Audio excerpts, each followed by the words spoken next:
Welcome to Kenton Teaches. Enjoy the video. You begin by confirming subscription limits, region support, and the SKU plus bandwidth you need. This matters because SKU drives availability and features.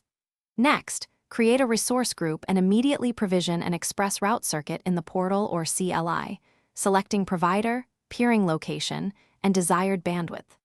Once the circuit is created, copy the generated service key and hand it to your connectivity provider to order the physical cross-connect. Once done, expect a provisioning status update from both provider and Azure.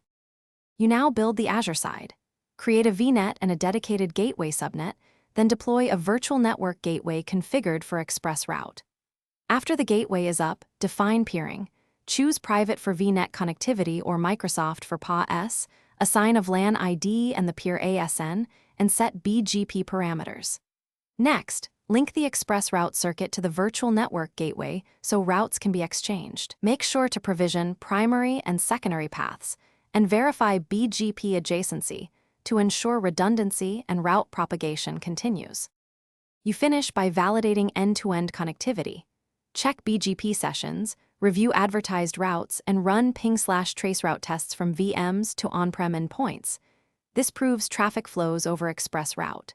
Then enable Network Watcher, ExpressRoute circuit metrics, and connection monitoring to track latency, availability, and utilization. Test failover by simulating primary path loss and confirm traffic shifts to secondary. If things go wrong, verify VLAN ID, peer ASN, and that your provider completed the cross-connect. Mismatched VLAN or ASN is the most common cause and fixes BGP failures. Thanks for watching. Please subscribe if this video was helpful.